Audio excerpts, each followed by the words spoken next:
Renville, currently a chairwoman of HDII. She graduated from ITB Interior Design, a design director and also owner of PT Digital Ciptakresi, and also curator and coordinator of Design Indonesia.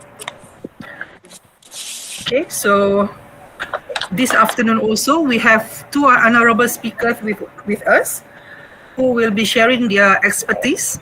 Pak Hendro Hadinata and from Studio Hendro Hadinata, and Dr. IR Indra Jani from BINUS University Jakarta. Okay, so basically, Pak Hendro is a founder and currently a chief designer of Studio Hendro Hadinata in 2016. The studio design has been focused on designing objects, furniture and special design that carry modernism and integrating creativity, culture, context, craftsmanship, innovation as fundamental of works. Pak Hendro also has been exhibit his studio work all over the world, started with Casa by Bravakasa in 2014, IFFT Tokyo, Japan in 2018, Mention Object Paris 2019, and a long list of showcase within Indonesia itself, and the latest coming will be in Salon Satellite Milano 2020. So he has been an iconic furniture designer not only in Indonesia but throughout Asia, right? And we come to our second speaker.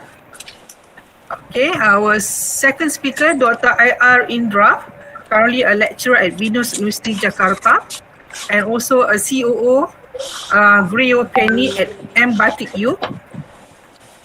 She has started her studies in landscape architecture, bachelor and master, and pursue her PhD in environmental design culture heritage from University of Canberra, Australia in 2005. Ibu Indra also have been active in motivator kegiatan pelestarian budaya, khususnya batik dan perkainan, in bracket jaritan, okay, and kerja penelitian mandiri berkaitan batik Nusantara, and she also a membership with a few bodies which is Kain Indonesia, Kain Dunia, Watra Prema Wastra Indonesia, and also Asosiasi Profesi Batik and Tenun Nusantara Benua. Okay, so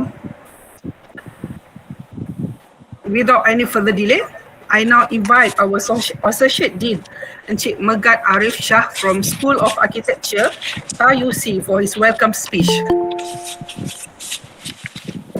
Hi, thank you, Panorus. Welcome to all guests and participants to this inaugural talk organized between Tunku Rahman Music College and HDII in Jakarta. So we are very, very happy to have conducted this event or managed to plan this event because it is something very, very interesting and relevant, especially when it comes to design, since design cannot be separated from culture. Even though we have universal design or things that transcend boundaries, but the unique qualities are connected to the designers and the background and the culture. And I think our appreciation can only increase with this understanding. So with this, I think with all of the participants, our counterpart from Jakarta, Indonesia, thank you very much for also initiating with TAL College, University College, this sort of event, and also to Puan Idaura as a program leader for the Bachelor of Interior Architecture for also taking the lead together with Ibu Rina for all talks and future events. So we hope that we can have more of such events in the future. Thank you.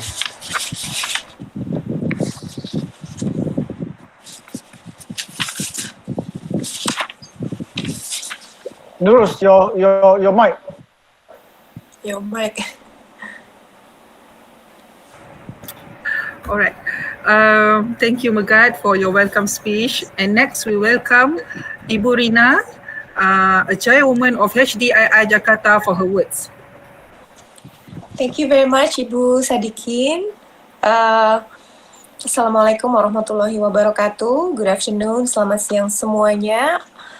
Honorable guests, Faculty of Built Environment School of Architecture, Tuanku Abdul Rahman, University College, Associate Dean, School of Architect, Mr. Megat Arif Shah, apa kabar? Terima kasih. Program Leader Ibu Idaura Fadia, apa kabar? Terima kasih juga. And for TAR UC Senior Management, thank you very much. And yang terhormat Mr. Lee Chorwa, how are you? Nice to see you. So welcome also all the students from interior architectures, also architecture as well from other university. Selamat datang. I would like also welcome to all lecturers, students from Malaysia and Indonesia, designer, and also HDII member who joined today. So very welcome attending today webinar. It's about cultures in design. Actually, I'm very happy and proud, to present today collaborations. So today collaboration is in between HDII DKI with RUC is educational program to support and exchange for creative knowledge, regarding your class is actually your class is experiencing architecture module linked to Jakarta, Indonesia. And once again, I'm very happy to share today's session. It's about cultures in design. It's not only understanding and experiencing knowledge of culture, but we want to share also cultures of Indonesia. We know that we have such a diversity in terms of cultures, and we have a national differences, but we are very proud, to present speaker, my friend from Indonesia, Pak Hendro. He's a furniture and product designers.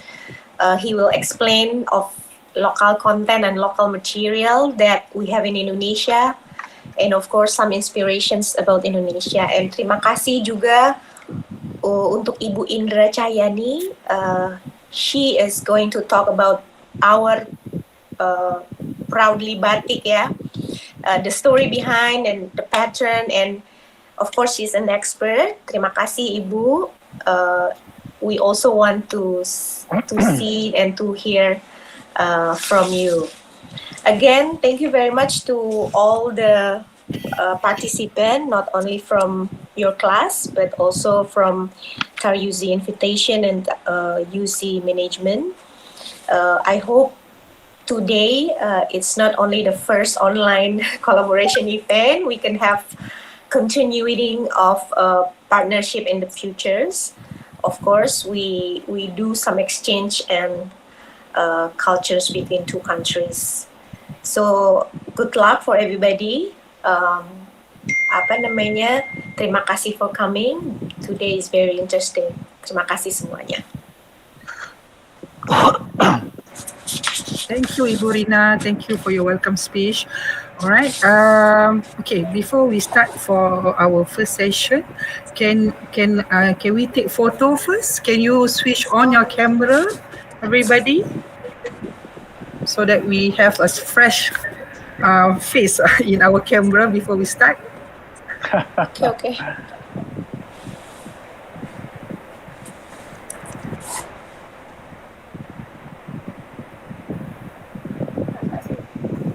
Student, please switch on your camera.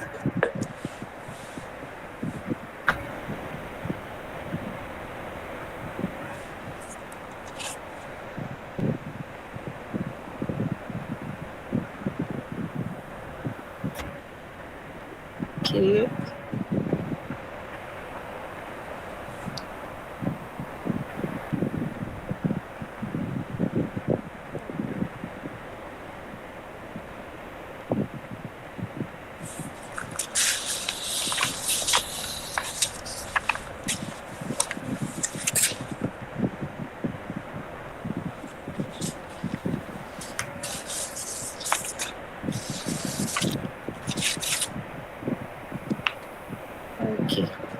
Wow.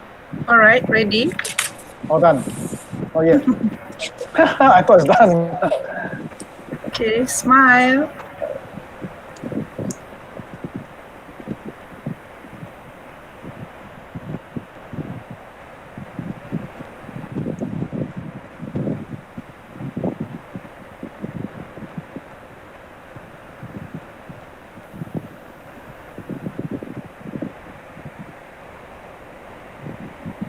Okay. All right. Thank you, everyone. All right. So just a little reminder before we get started. If you have any question during the presentation, please type them into the chat box in your control panel. I'll bring them up during the Q&A later. All right. So to begin first with our first session, I'll pass the floor to Early. Thank you very much, Nuruz. Welcome all our guests from Indonesia. Thank you for spending your afternoon with us and our students. Our first speaker is Mr. Hendro Hadinata, and he's going to talk to us about penerapan local content dalam design furniture. That is the application or the appropriation of local contents in furniture design. And since this session, this webinar is about design in culture or culture in design, in Malaysia we got certain culture with the Chinese. We like number 8. So can we have the students to type 888 to welcome Mr. Hendro Hadinata? 888, everyone please. 888. Yes, thank you very much. Okay, now over to you, Mr. Hendro Hadinata. Yes, thank you very much. Hello everyone. Apa kabar semuanya? So happy to be here. Thank you for the chances give to me to talk and sharing about design process, about my design works. I'm a product design based in Jakarta. I do furniture design, object and spatial. I think I'm going to share about my presentation.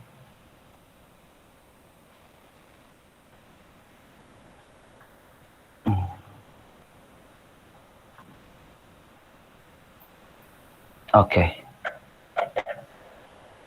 It is okay? Okay. So this is my small team. We are based in Jakarta. We have like the team contain product design and content and interior design, because for me, designing, and then we are trying to find another co-working who is architect also. We love to create works based on different profession actually, because the thoughts and then bidang keilmuan also different. And then little bit about us. It's we are a very small team. We do furniture based on several. We call it conceptual. We are very focusing thing on the how to build a product design based on like we are really have to take care about the mother nature, and then and then we have to really understand about the sustainability, and then also we have to take care about the values of the design and give some emotion, and then we also think about every project for us. We also think about the future of the product, the future of our living, and then the technology itself. It's really important. And then after my exhibition in Japan and in Paris, I noticed several things like, okay, actually we can start to do something really different when we are look back on our cultural. just like architectural and interior, product design also contextual. I think when we are because tradition is been around there, it's been a very long time because it contain a good things and people keep doing it. That's why the notion about keeping tradition for people, it's about it's universal also, and then give us not just a good design, yeah, but a very a different value, different level of value, meaning in the product design that we works. After we think about all of this point, and then for us, doing tradition is also creating things or learn about a local material, and then learn about indigenous techniques, and then give some narratives. And the most important thing for me is the design must be very contemporary. The design must be very kekinian, so it will be relevant into our new style, lifestyle in the future. Every works come to us, we are always think about in pursuing of a good design. For Studio Hendro Hadinata, good design is always we want to simplify the complexity of the design through minimal and rational form. Because when you see all the design style, all the concept in this recently, everything is very simple, everything is very rational, everything is easy to mix and match. That's why the minimal and rational form, I think it's one of the answer for the good design. And then other things or other point is maintaining a feasibility solution in terms of production and manufacturing. I mean, when we do a good design, a beautiful design, but it's no point when the design cannot be produced, right? So maintaining the feasibility of the solution and try to maximal the technique of the design. Also, technique of the production, I mean, also it's a very important part. The number 3 is creating value through emotional aspect. What I mean is sometimes we want to give a new perspective, a new meaningful notion of looking an object. Sometimes we playing with nostalgia. Sometimes we playing with rational. Sometimes we playing with our everyday lives values. And then this is my sample for my product design. One of them is I designed for Karya Design. This is a very simple coffee table. It is why it should be very simple, because I think the most important is the design and the cultural context can be collide, and then the effect is, or the result should be a very contemporary, very relevant with the new lifestyle. The Bloom coffee table, we are using the optimizing the rotation effect. So when you have a small space, you can use it in the small way, but when you want to spread it in the big occasion, you can still have it in the big one. So you can rotate it. The material is using a tie-dye. This tie-dye is very special. The tie-dye is from Sumatera Selatan, is from Musi Banyumasin. The tie-dye is actually is our some kind of batik also. It's created by people in the very far away from the city. the motif itself is it's called seven dots or titik tujuh.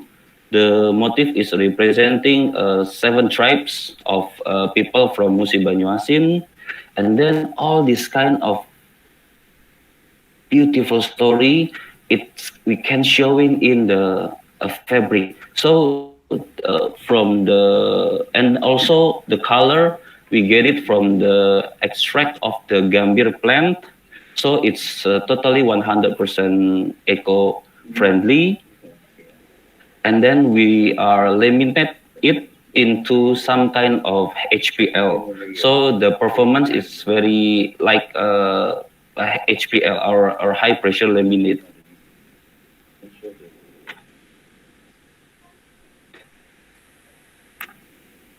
The second one is cakes collection. This one is I collaborate with artisan maker from Tasikmalaya, West Java. We are very happy collaborating with the material of bamboo. So the bamboo we are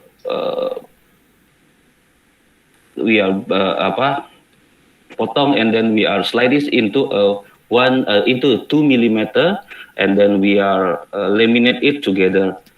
In this case, we are already exhibit this collection in Tokyo, and give us a very good response, because from there we are having so many questions, so many not order, yeah, so many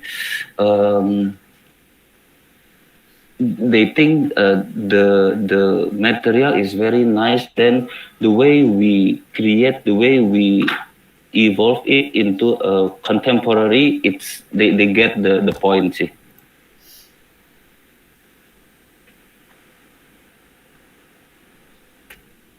And this is the new one. It's a private collection.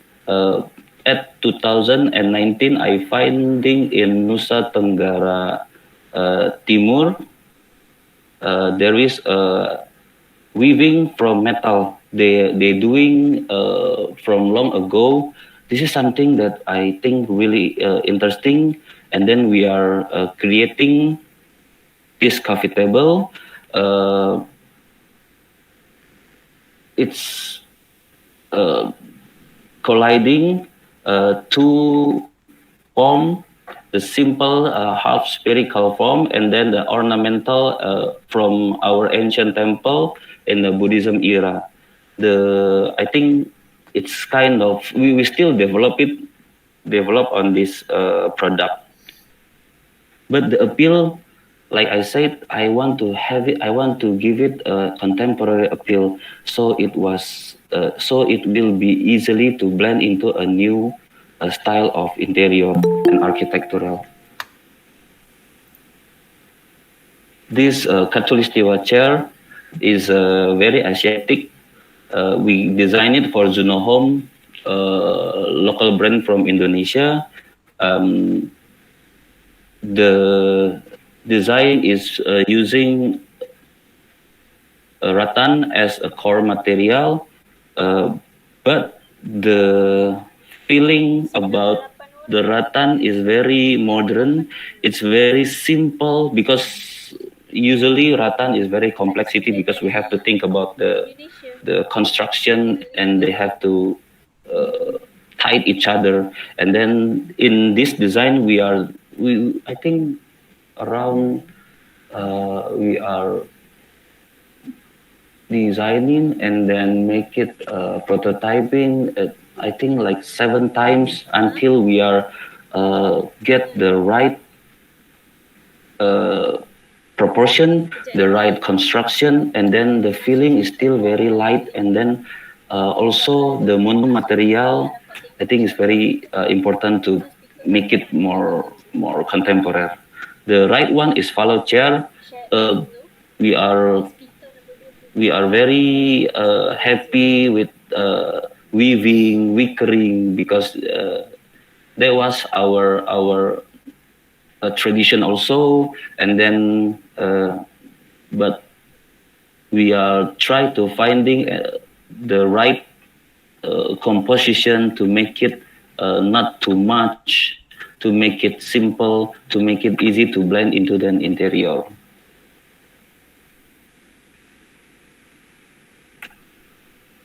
This Raya collection is also using a wicker, but we're trying to create a very thin layer, because when we are creating a thin layer, we will have a feeling of contemporary, we will have a feeling of modernism. The idea is from the mat, the thicker, because thicker is very thin also, because in Indonesia we still using thicker, maybe in other country they are already using rugs, but for us in Indonesia, thicker is an important object. This is a commissioned project from the Minister of Trading. We are try to combine a rattan with the plexiglass and fabric. Why we combine it? Because we wanted to have not just a constructively beautiful object, but we want to have some juxtapositioning between the material. So we have a new perspective of the material.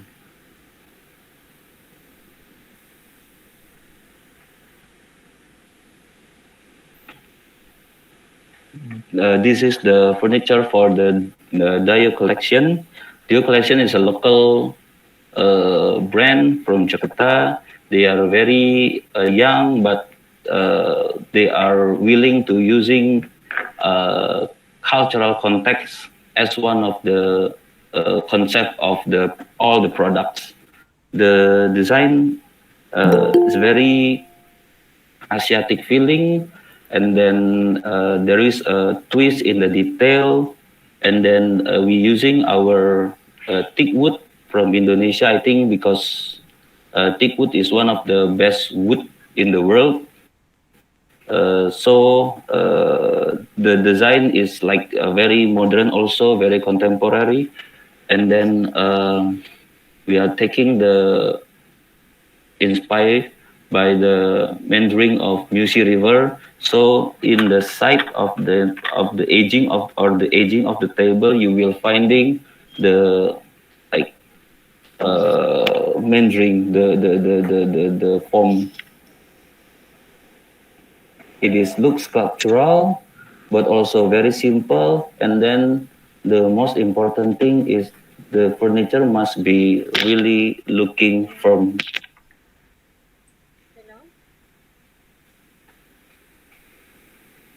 And also, because of the mono material, we can see the beauty of the wood. But within not very hard to production. Other design is for the every collection. This collection is quite for me it's very interesting, because we take inspiration from the nasi tumpeng, the tutup of nasi tumpeng. It because nasi tumpeng or it's how to say it, because nasi tumpeng is a symbol of the celebration. So right now we are doing every day our works, and then we are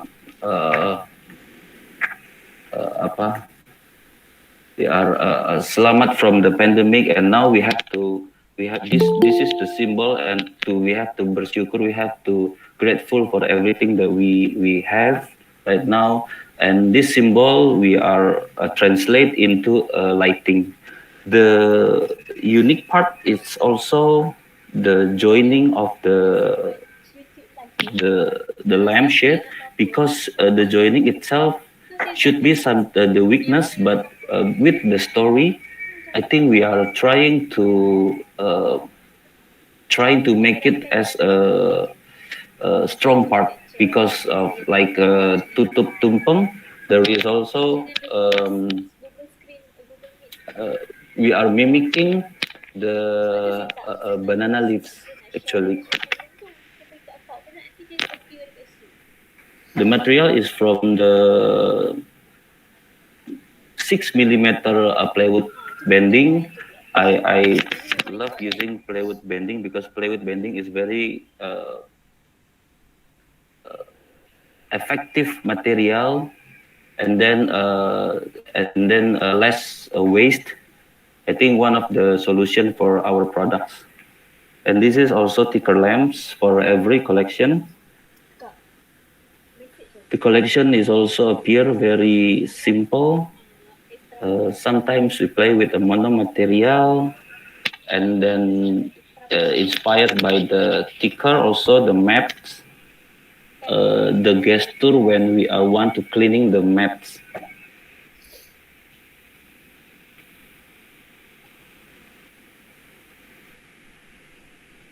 Also the same, we're using plywood with a bending technique to emphasizing minimal use of material.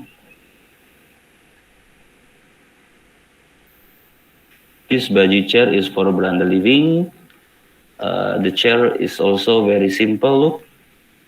Simple thing is not easy to make because you have to take care all of the side is 180 degree, must be beauty. There is nothing to hide in very simple things, because for Studio Hendro Hadinata, designing is like easy listening music. Must be easy because all the message to be hearing, you must be very simple things, you must be very easy listening, right?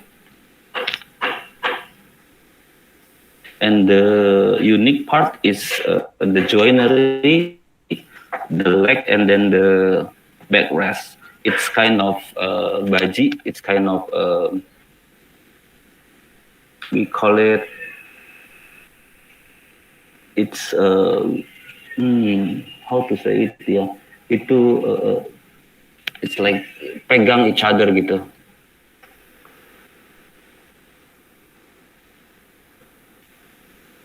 And then all the details also very light.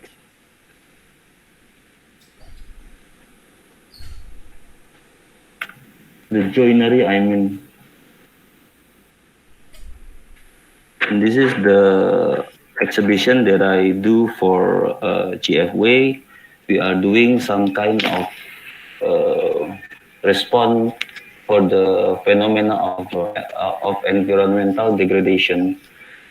We are doing 3 characters and dangerous animal from the rhinoceros of Sumatra, and I mean Japanese rhinoceros, and then a Sumatran tiger, and then we do a character for shark whales. The idea is to give a feeling that anxiety, the feeling that we should take responsibility, we should wanted to know more about the animal and the issue also.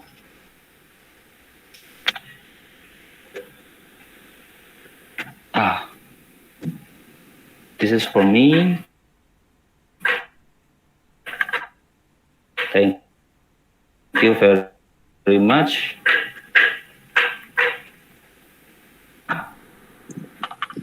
Thank you very much from Mr. Hendro. Any questions from the students? There was a very inspiring talk on how to actually appropriate cultural elements into modern design. It's very inspiring.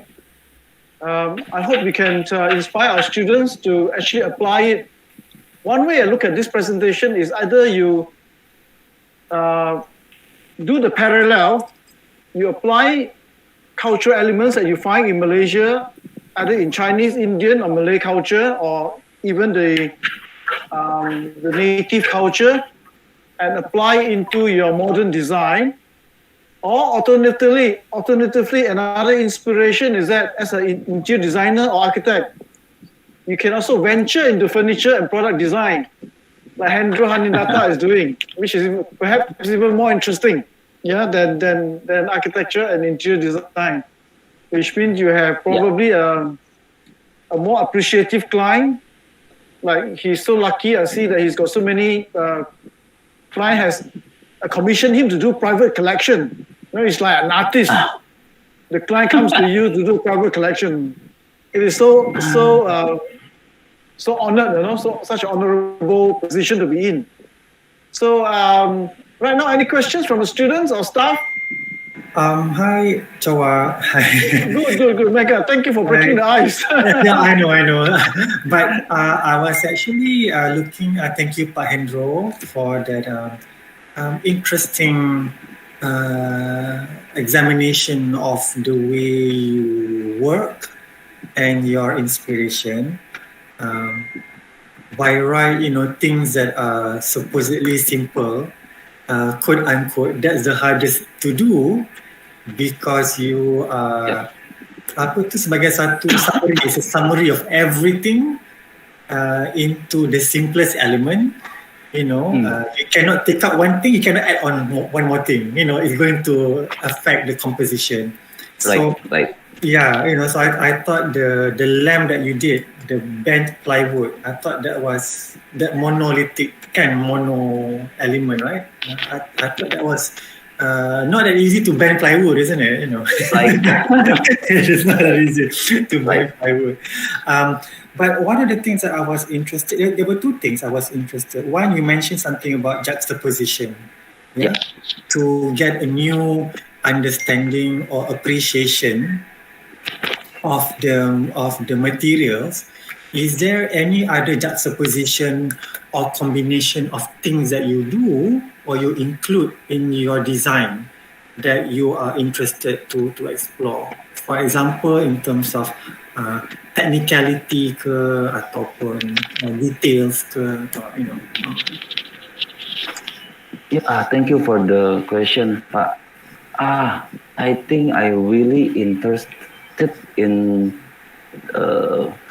technique of doing things, technique of making things. For me, it's very luxurious if we can find indigenous technique that people do it for a long time, and then we can maybe we can a little bit giving a modern touch, so it will be more relevant to the lifestyle of the of the interior and architecture. The one is, and then I really interested in the materiality also. If we can, because right now everybody we have some issue in the design world. So a design product should take responsibility also. We have to, with the engineer, with the material maker, we have to sit and then we have to talk about new material, how to create environment friendly material, and then give a space or room for a new material to grow. Yeah, the one is very important. That's true. Maybe I think when it comes to these traditional materials, maybe some manufacturers are, I don't know, I'm just guessing, they're a bit shy or afraid to commit because they're thinking about time and the cost. Sometimes it may cost more, but I'm guessing in terms of the long-term sustainability and the strength of the products, it lasts longer, I suppose, when you give that attention to details, Pak Hendro? Right, betul Pak. It's so right. So right. Yeah. But combining the traditional or tradition into a modern thing, it's something that really hard. It's not easy. Right. Yeah. But sometimes people say it's traditional, but it's just what we say just a little bit, they just take a little bit and then they interpret it. But I think it's good that that's something that I think the students and myself also we appreciate having that viewpoint from you. It may be one more question from me about sustainability. In what aspects have you incorporated sustainability in your design? And for the future, what would you like to do more in terms of sustainability? Things like using right material, and then understanding about the raw material, where the material come from. Like, is this if we're talking about wood, is this a legal or illegal logging? We have to know, because as a designer, we are in the front, right? We have to choose it. We have to talk to the manufacturer. We have to talk to the client that we have to start it to do real things, good things. And then other thing is we're trying to really understand the material. Like when you're using bending plywood, the waste of the material is very little, is very, right? That kind of thing. And then try to try the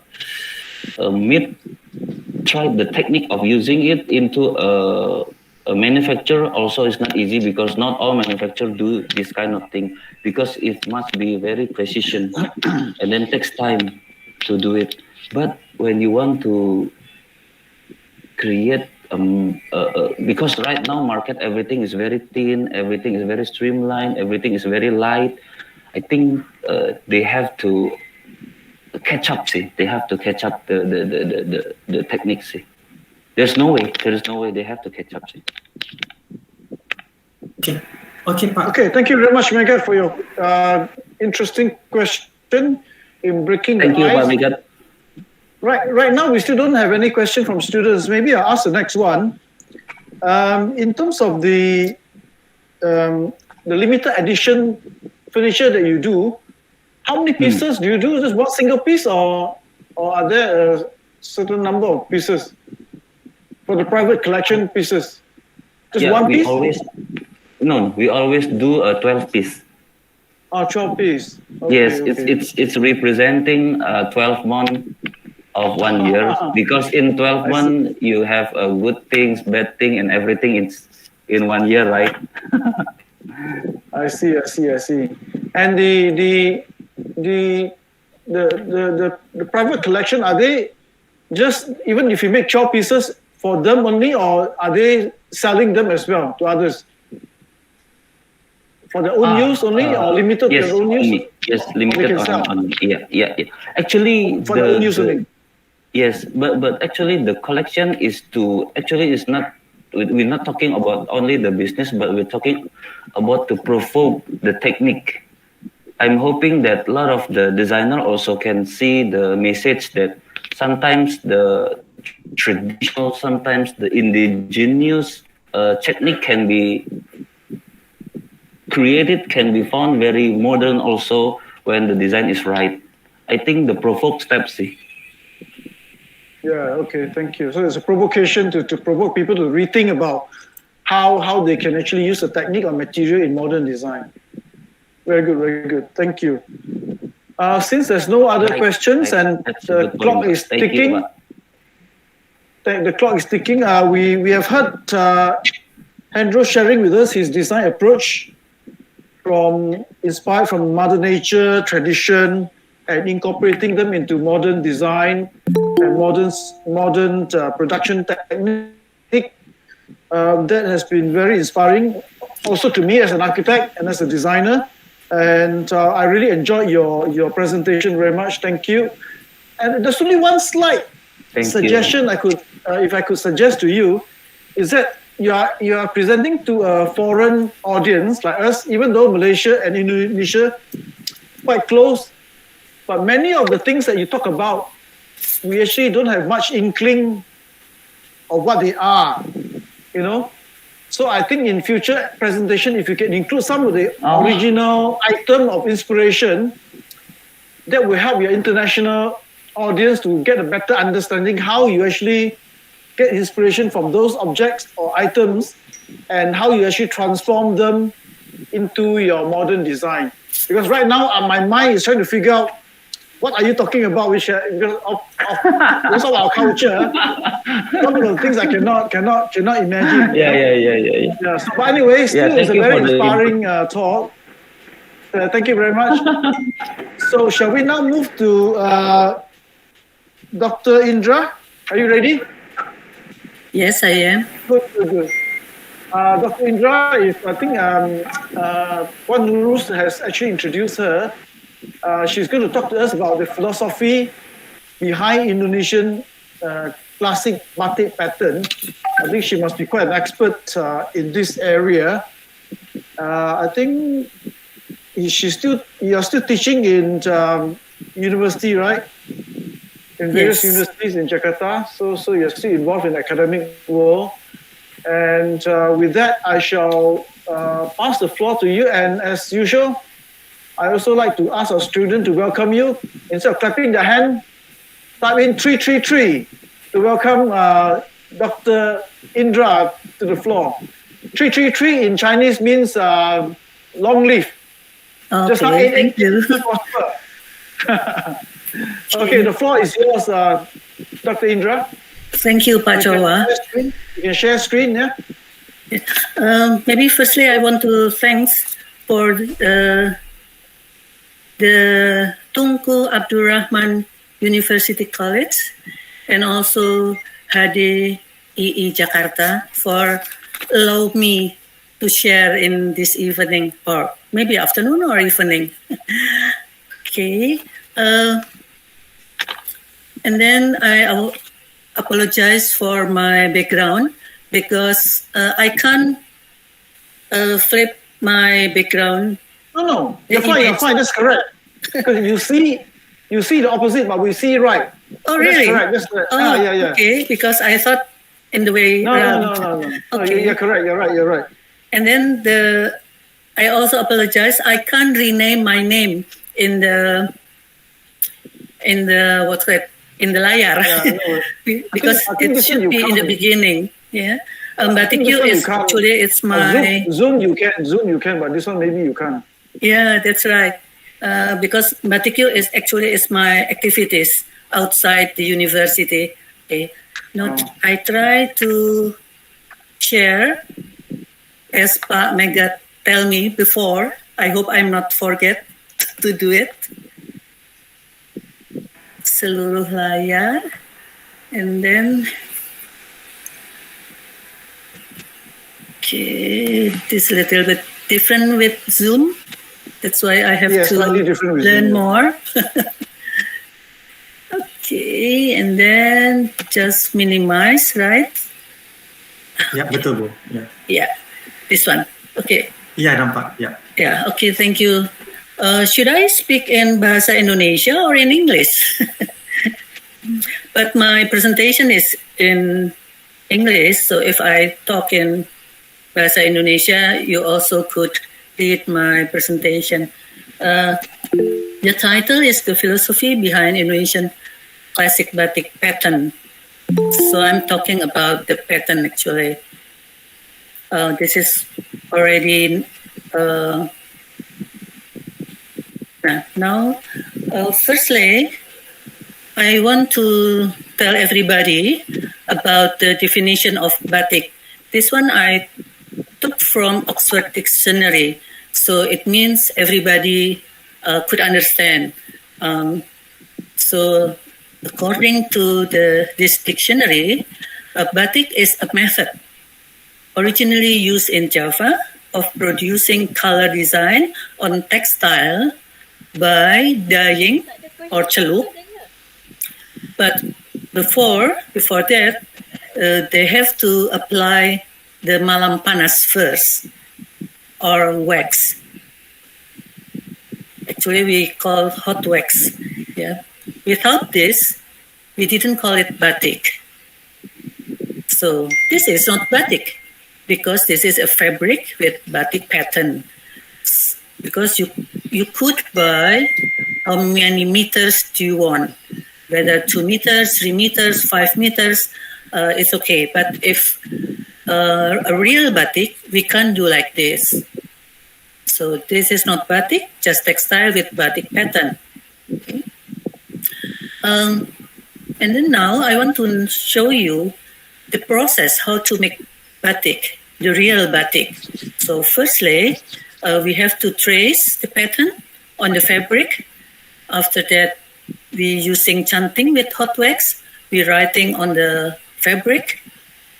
After we have finished writing, you should write in the front and in the back. So you can't just doing in the one side. But the good batik, you should do the chanting or the writing in the both sides. Okay. After that, after finish chanting with hot wax, we are coloring or dyeing with the celuk into the chemical or the natural dyeing. Yeah. After we finish with coloring or celuk, we have to do the peeling of the wax.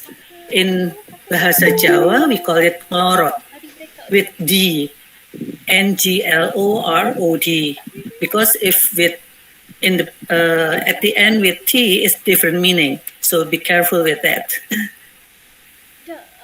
So batik Indonesia comes from the word of batik, comes from the Javanese word batik with TH, BATHIK. It means we make a pattern in a fabric, yeah, and involve the art and the deep feeling of the batik maker. The deep feeling, we write in Bahasa Indonesia is rasa, but in Javanese language, we pronounce it with roso. So roso is a deep feeling of the batik maker. That's why if you buy a batik textile or textile with batik motif, that's not involves the deep feeling of the batik maker. That's why it's different. The process starts with prayer, and the batik artist usually fasting 40 nights and days to find the or get the imagination for the design. We've received the recognition from UNESCO in 2009. So the Indonesian batik is a living art related to local tradition and national pride. This image is batik made by Ibu Hartini, late Ibu Hartini. So this is what UNESCO said. So you may browse into internet what they said about the Indonesian batik and why they give us recognition. Because the Indonesian batik has a rich symbolism related to social status, local community, nature, history, and cultural heritage. Provide Indonesian people with a sense of identity and continuity as an essential component of their life from birth to death, and continues to evolve without losing its traditional meaning. For me, batik is a unique blend among history, culture, art, and lifestyle. So this is a glance of the batik history. We believe batik was origin Indonesia. The evidence is from the statue from the past, and batik was developed in Yogyakarta Palaces, Surakarta Palaces, and it's called Forced London batik or batik larangan, or larangan mean forbidden. The peak of batik arts was in Yogyakarta and Surakarta Palaces. In my research, the batik start in the 13th century, but maybe somebody else will tell you maybe from 8th century or 11th century. But for me, I'm start from the 13th century because I found the evidence since the 13th century. This is, for example, the statue, not for example, when people found the statue of Pratnya-Parimita in Singosari, Malang. This is in East Java. So you can see in the leg of the statue, there's a pattern. And we believe the pattern is like a pattern in batik now. So now I want to tell you about the batik Fursten London, or in Indonesia, people said as a batik larangan or forbidden batik. Why forbidden batik? Because these batiks only are made used by the people from the palace. So the first one, so this is the forbidden batik. So only for the royal family. The name of the pattern is Semen Ageng Sawat Gurdo pattern. Yeah. The meaning of this pattern is be a good leader. So people from the royal family may wearing this kind of batik, not the ordinary people. The second pattern, also for the royal family, is a hook pattern. The meaning of this hook pattern is a good leader. So maybe it's similar with the first one, the Semen Ageng Sawat Gurdo. Yeah? But the each element of the batik is different. So don't ask which one is the semen, which one is the ageng, which one is the sawat, and which one is the gurdo. Yeah? Because the composition like this, they call it, or the designer called Semen Ageng Sawat Gurdo. Also the hook pattern.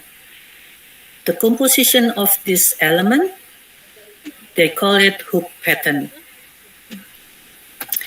The third forbidden batik, we call it Kawung Alit Gurdo pattern. The meaning of Kawung Alit is 4 strong energy from 4 direction. This is very related with the Javanese tradition. We call it Kawung, if you know, adalah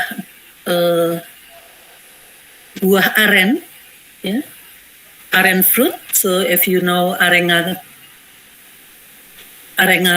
trees, this is the fruit that usually you make for if you make an ice, es campur atau es teler. So maybe you know more if I call it that kind of kawung. Yeah, but actually this pattern is the oldest pattern in batik according to Kraton. Yeah? So, but not so many people know that this pattern is forbidden batik. That's why people very love to wear this kind of pattern, because if you wearing this kind of pattern, people directly know that this is batik.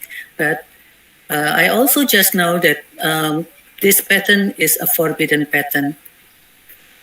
The other forbidden pattern, they call it Parang Barong pattern.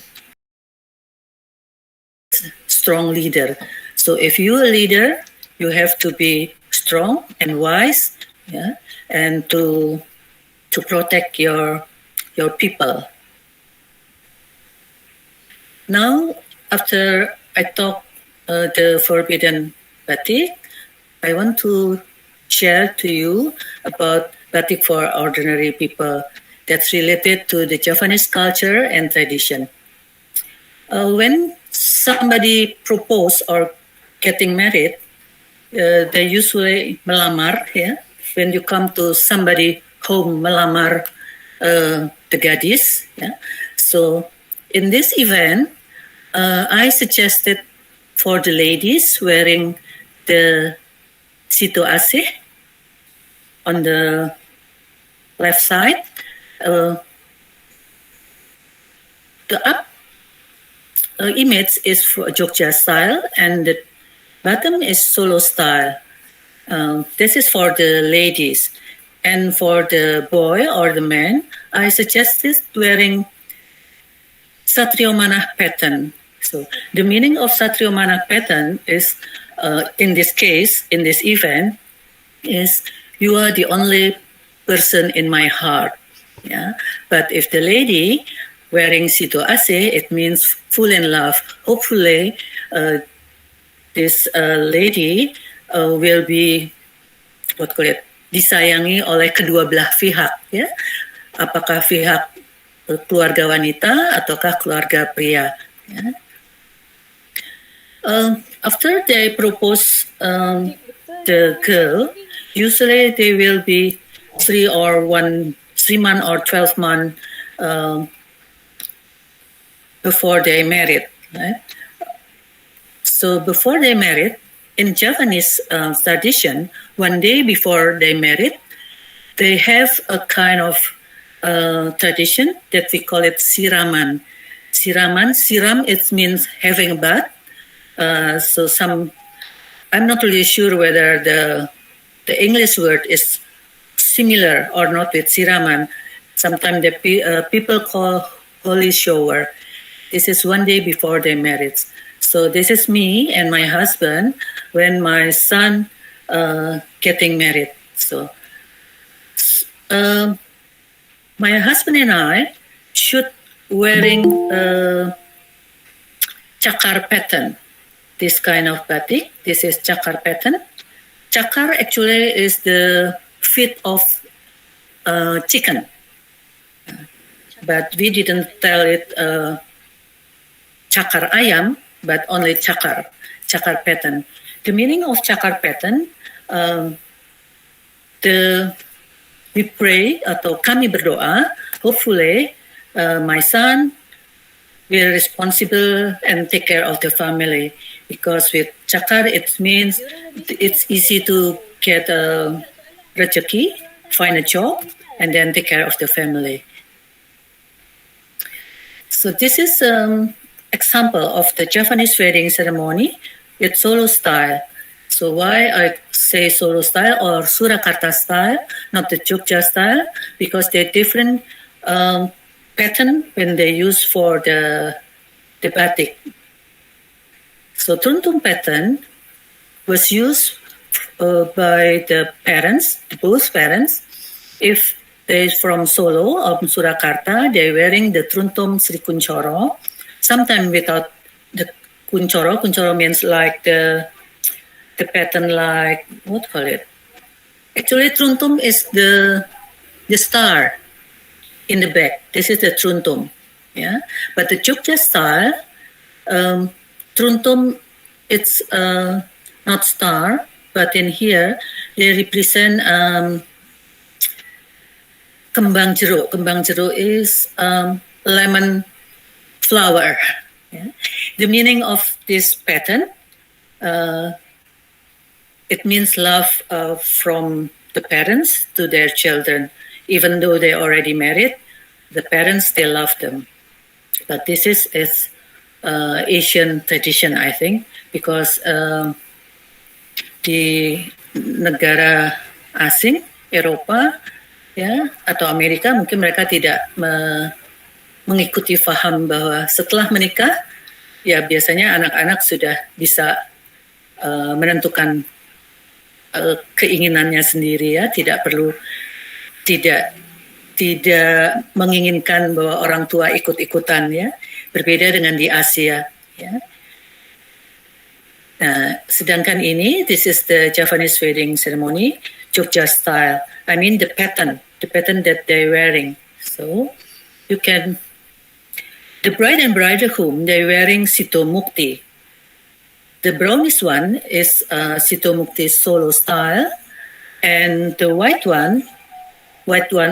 background is Jogja style. The meaning of Sito Mukti, it means long happiness. After they married, usually they've got a child, but I didn't present to you the tradition for the child because it's too long. So I only will share this kind of pattern. We call it batik tambal. Tambal means patchwork. Usually if our children or the children were sick, this batik will use as a blanket. So because they believe that with blanket batik tambal, the child will better. Yeah. But another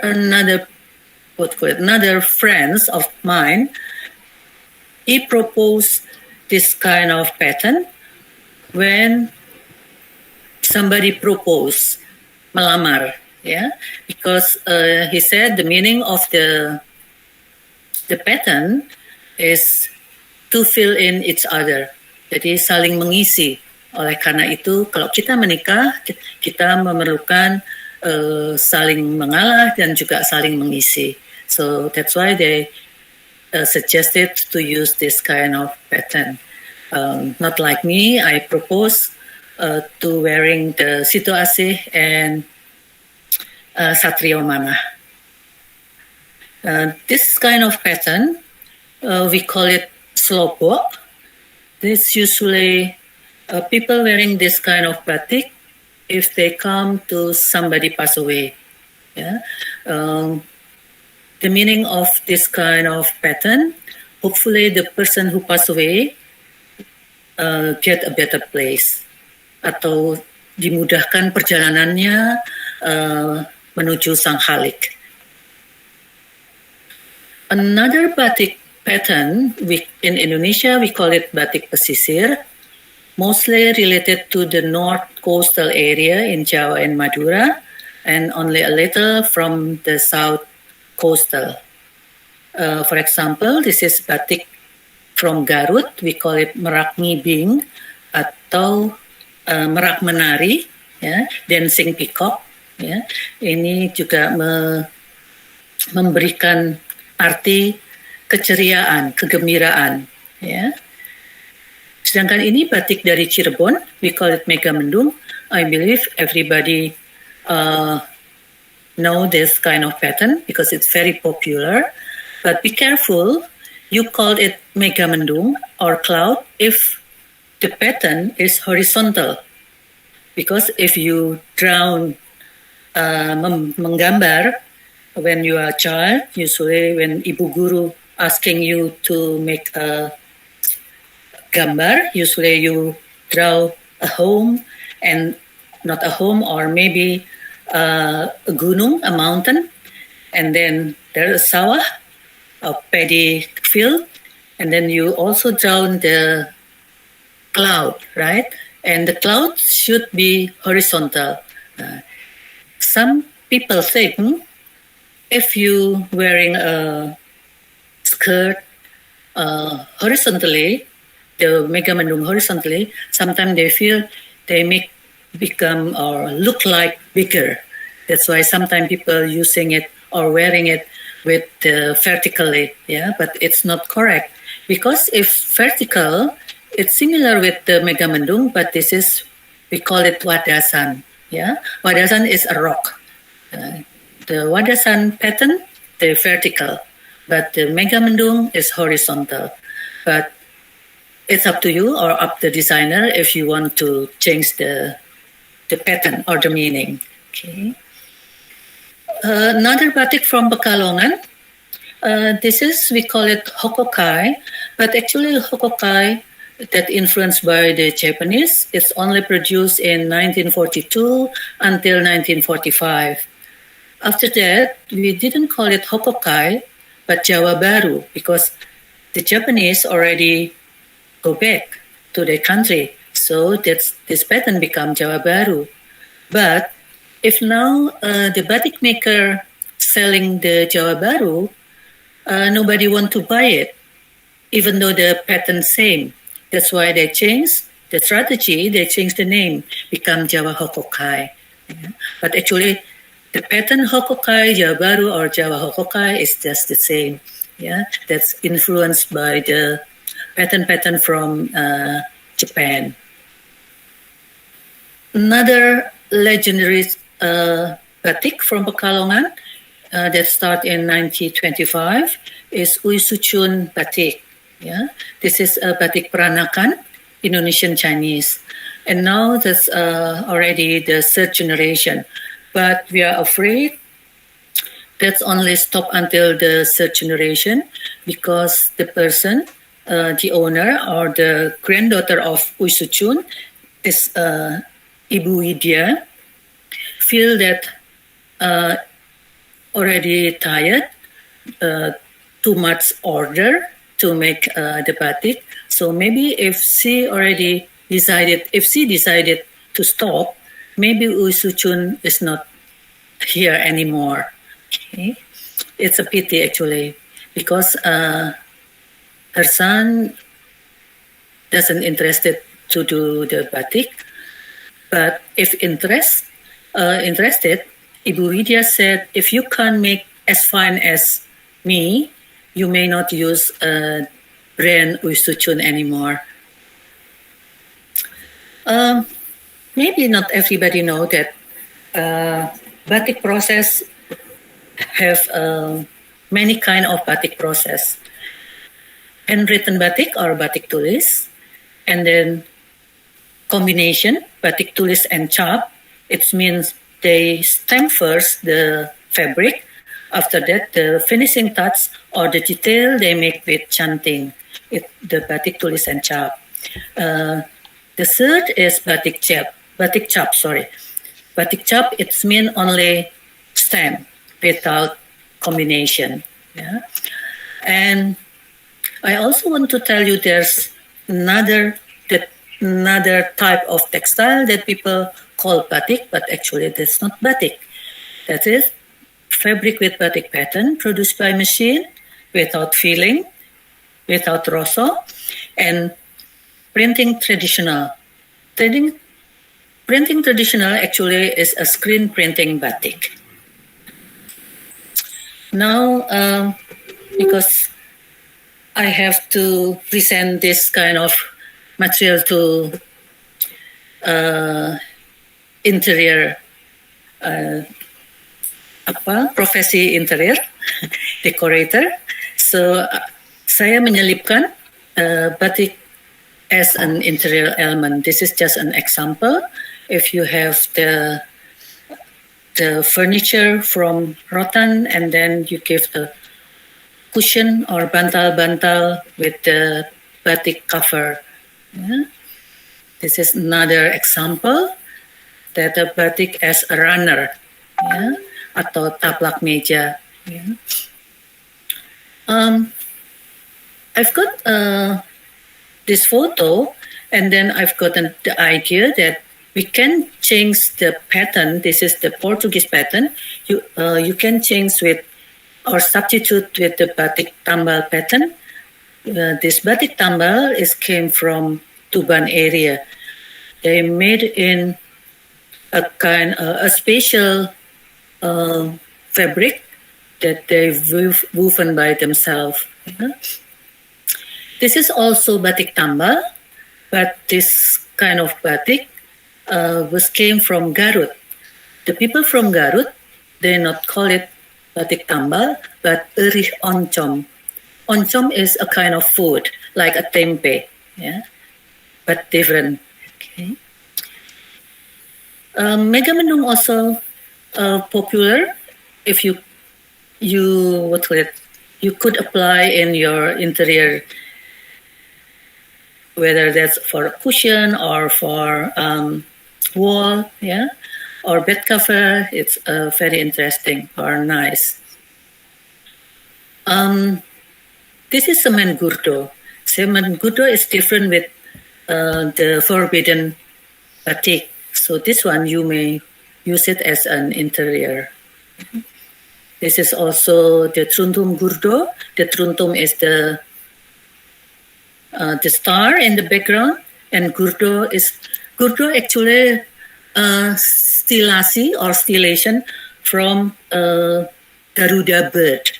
Yeah, but different person, different designer could design different bird like this or like this, or maybe like something else. Yeah. This is batik from Pekalongan that influenced by the Chinese. You also could use as an interior element. Yeah, that's very nice actually.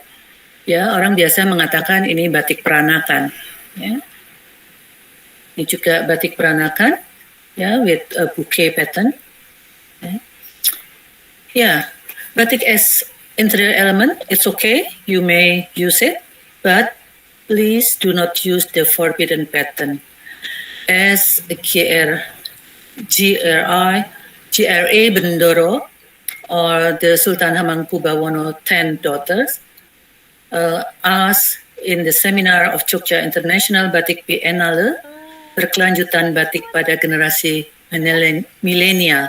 So she asked, please do not use the forbidden batik for the interior or something else. This is, for example, not to do. You see the napkins. The napkins is the parangurdo. Actually, is the forbidden pattern. Okay. You may find me in Google with the keyword Indra Cahyani or Batik Youth Workshop. Yeah, you can see all my activities in there. Okay. And then sekedar berbagi, just sharing. Dahulu batik actually only for kain panjang, bukan untuk pakaian. But former Jakarta governor, he ruled Jakarta in 1966 until 1977. He introduced batik as a seragam, uniform or clothes. That's why since that, people know batik for everything, not only for kain panjang. Yeah, this is example batik designed by late Iwan Tirta for all the world leader for APEC conference in Bogor in 1994. And our world batik ambassador is Mr. Nelson Mandela. He always wearing Indonesian batik from the late Iwan Tirta. Yeah. Thank you. Yeah. I hope my talk is could interest you. Stop sharing. Thank you very much, Dr. Indra. That was most inspiring, very interesting. I myself, as a Malaysian, I didn't know there's so much history, background into all these different type of batik. Do we have the same in Malaysia? Anyone can answer that? I really didn't know that there's certain patterns which are forbidden to be used. Even not all the Indonesian know that. Not many knows as well. Yes, that's correct. right. Yeah. Yeah, and also the influence from Japan, from China on the batik pattern is very interesting. And then a bit on the application of batik on interior design. The most memorable, for me personally, the most memorable application of batik in architecture is one of the hotels by, what's his name, the Sri Lankan architect? Jeffrey Bawa. Jeffrey Bawa. He used it as a ceiling fabric at the lobby of the hotel, and that was very interesting. But You also made for facade the building. You also not for the facade, for the ceiling. For the ceiling of the lobby. Yeah, okay. And that's very interesting. That's very nice. But of course, it's a nightmare for the operator to maintain it, Right. because the fabric do deteriorate, and we have to find replacement for them in future. So there must be some way of making them more permanent. Okay, I see. Very good. Now this afternoon, this second session, we have one question from student Wu Tong Leong. Can batik be worn casually or only when during formal occasions? That's very, very valid questions. Yeah, can batik be worn casually or only during formal occasions? Yes, you can. You can wearing the batik every day to campus. It's keren tau ke kampus pakai batik. That's keren, cool. So you may to campus wearing batik, not only to a party, but sometimes if in a party people wearing the the good one, special special pattern. But actually, every pattern you can use to go everywhere, yeah, to campus or to visit somebody or, yeah. Next is a more interesting one. How about in funeral? If you're attending a funeral, is there a particular batik only you can use for attending a funeral? This is from Ying Ziliu. The slobok pattern is just suggested, but you may wearing any pattern actually. But if you wearing the slobok pattern, it means we pray, mendoakan, lebih banyak yang mendoakan semoga yang berpulang, yang wafat itu dilancarkan perjalanannya. So, okay. Next is from Dini. You have shown different processes of batik making. Usually, how long does it take to make one batik? Maybe like tablecloth, a simple piece of tablecloth. How long would it take to make? If you make a batik tulis using chanting, the handwritten batik, it depends. If the fine one, maybe 1 year, 2 years, and 3 years. Wow. But there's another. So it depends on how fine the pattern. 1 month, that's possible. 3 months possible. 6 months possible. All berhubungan juga dengan harga. How fine and how much the price. If you're looking for the 300,000 batik tulis, there is. But if you're looking for the 30 million batik, also there is. So it depends. So it's like artwork lah. It's like artwork. That's right. That's an artwork. Yeah. Okay. If batik chop is cheaper. Okay, let's go to the next question by student Ang Chong Yi. She asked, what do you think the future of batik will go as to preserve the tradition and to continue exploring more composition and set up a new tradition for the future generation? So how do you see the future of batik art or batik industry in Indonesia? I think the batik industry will still good in the future, and that's our or maybe my job to ask the young generation to keep the tradition. Yeah. Yes. Yeah, because our hope is only to the young generation to continue the tradition. But I believe there's still many young generation who will continue the tradition. So what are the efforts the government is doing to promote the use of batik? Like here we have a Batik Friday, isn't it? In certain government department or certain organizations. How about in Indonesia? We have any promotion, anything to promote the wider use of it? The offices maybe twice a week they wearing batik. Binus also like that, but not for the student. But in my class, I always encourage the student when they present their work, please wearing the batik, because if you wearing batik, it's cool. I told them like that. But you feel if you don't wear batik. So Nurus, Idara, you can implement that. If you don't wear batik to present, you fail.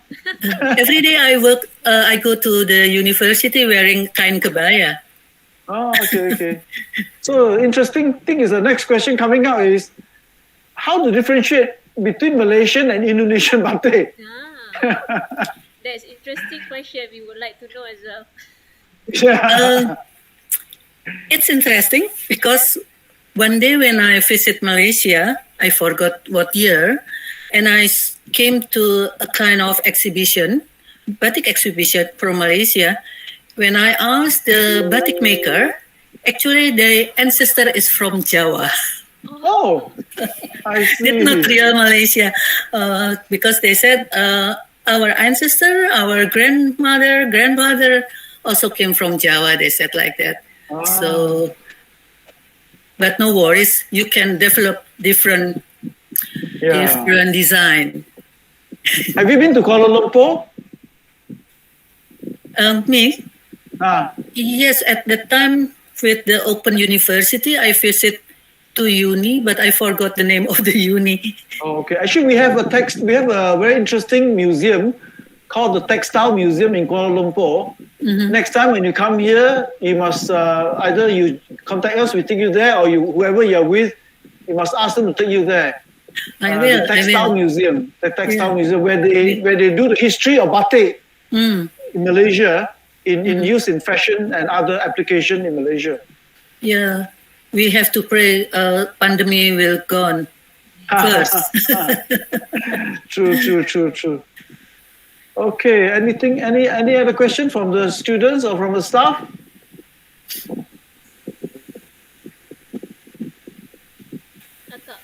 If not, we may wrap it up. I think it's been quite an interesting afternoon. We all have learned so much, not to be inspired. We have one question here.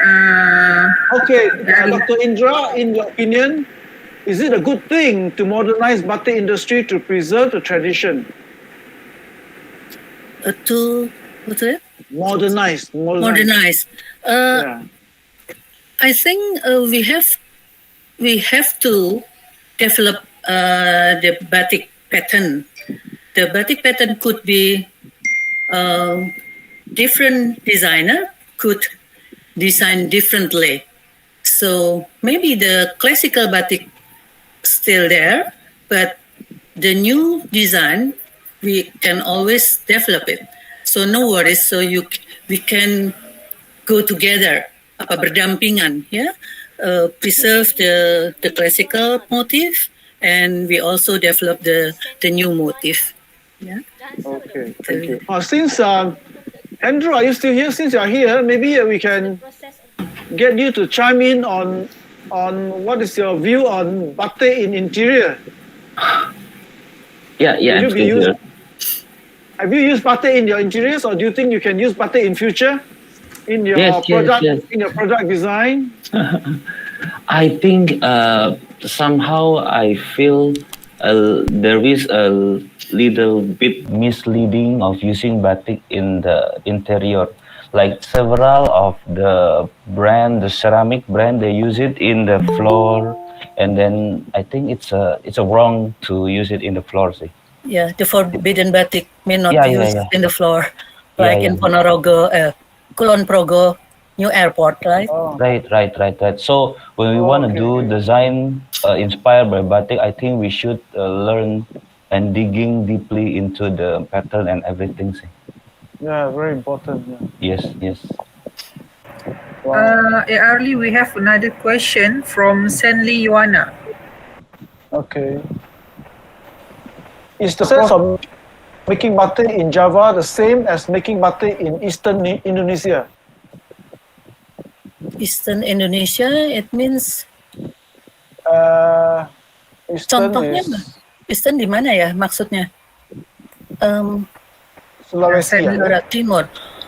Because originally batik came from Java, yeah, and people from other area usually came to Solo or Jogja, learn how to do the process of making batik.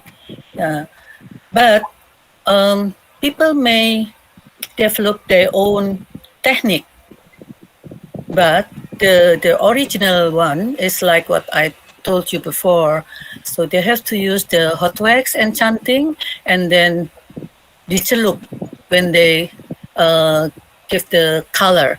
But some people not using chanting, they use another tool it means it's not the classical batik, but they may develop the technique by themselves. Yeah. So I believe if they call batik, they will always use the hot wax and dyeing it. But because of the perkembangan zaman, ya, sekarang every places they develop their own batik. For me, it's okay. Itu kan membuka pasar baru,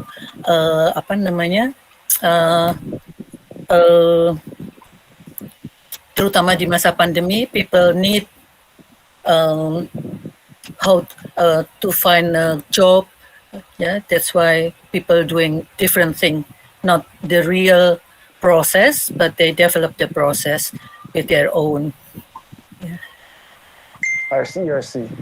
Okay, thank you. I think with that we shall. I think we have another one. Oh, is it? From Pak Megat. Question from Pak Megat.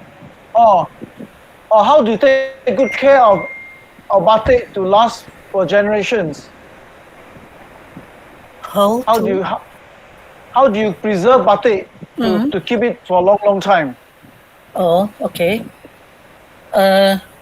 You mean make the future still batik in there? No. The current. Let's say you buy a batik. Oh yeah. Dress or batik tablecloth or runner. How do you keep them? Oh, okay. To last a long time. Yeah. What are the technique of keeping them? Yes, you may not washing with detergent. Oh. In Jawa, usually we use a kind of fruit. We call it larak, but now there's already some people produce in the bottle batik cleaner. They call it like that. So it's better using that. If you couldn't find the batik cleaner or the larak, the fruit, you may use baby shampoo, because baby shampoo is less chemical. So make your batik not fade, tidak pucat ya, tidak berubah warnanya ya. And then when you have a long skirt batik kain panjang, because I never cut the batik, I always use kain panjang. So don't fold it too much. We call it wiru. In the front, sometimes people make a pleated, like a pleat skirt, like that. Pleats, yeah. So when you menyimpan kain, sebaiknya pleatnya itu dilepas. Because if too long you use the pleat and fold it, they will tear. Akan sobek lama-lama di lipatannya. So it's better once a month or 2 bulan sekali Anda menjemur, diangin-anginkan, bukan dijemur. Just put in the shade to make the batik not tidak lembab. Tidak lembab itu apa ya? Okay, yeah. How about dry cleaning? Dry cleaning process. Do not do that. Okay. So you have to wash by your hand. You can put in the washing machine. If the real batik. Okay. If if that's a printing, it's up to you. Never if mind. it's the real batik, you have to wash by your hand, by yourself. Okay. I think that's about all. Anyone else? We have some of your friends from Indonesia joining us as well. Is it? Ika Madiana, where are you from? Yes, I know her. Hi. Hi, your friend. Hi, everybody. Hi. Thanks for. Yeah, I'm actually in my gudang, my warehouse at the moment, because nice. to be stuck here. I didn't feel actually very good about it and keep on switching it off. Yes, Ibu Indra kindly invited me because this few days we were involved with a Zoominar about batik and with the ecoprint, whether ecoprint is threatening batik. So it was a discussion. All right. Thank you for joining us. Okay, with that, we shall wrap up today's session. Thank you very much for Dr. Indra, and thank you very much, Mr. Hendro, and Idara, and Nuruz, and Megat, and all the other staff for the background, and Rina as well, for all the hard work to make this webinar a possibility. And we really enjoyed the talks. I'm sure the students are all inspired, and we'll see people wearing batik for their presentation from now on. If not, they will fail. Yeah, that's a new policy. Please visit my website. And we'll see more modern design, furniture design in Malaysia, inspired by our tradition and inspired by Hendro. And hopefully we can have this once a while, once a year or something. Continue to have this exchange. Maybe we can invite some Malaysian designer to present to the Indonesian students as well, and there'll be a good continuous exchange. So with that, thank you very much, everyone. Have a good day ahead, and we'll see each other again one day. Thank you very much for now. Thank you. Thank you. Bye-bye. All right. Thank you, everyone. Thank you, everyone. Before we end our session, can we take another one round photo? Yeah, for those who just join us. Yes. Yes. Switch on your camera. Okay. Thank you, everybody. Thank you, everybody.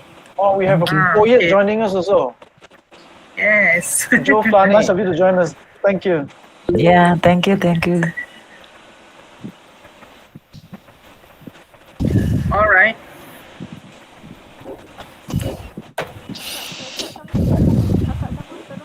Awak ambil. Okay.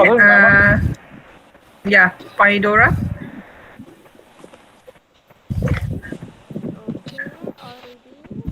Widora.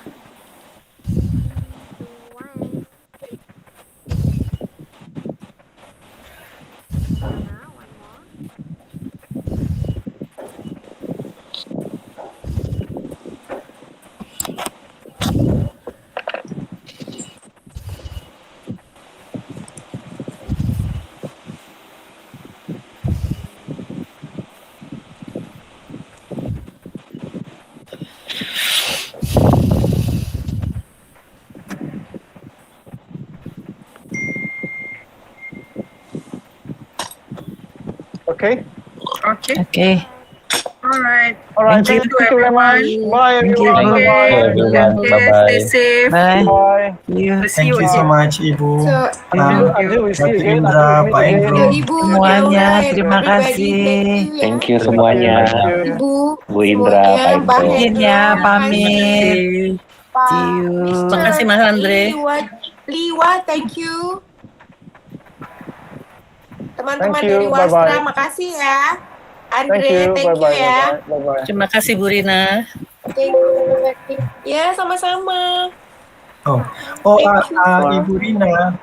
Ibu Rina kebetulan Yes. ada dekan kami di sini, surveyor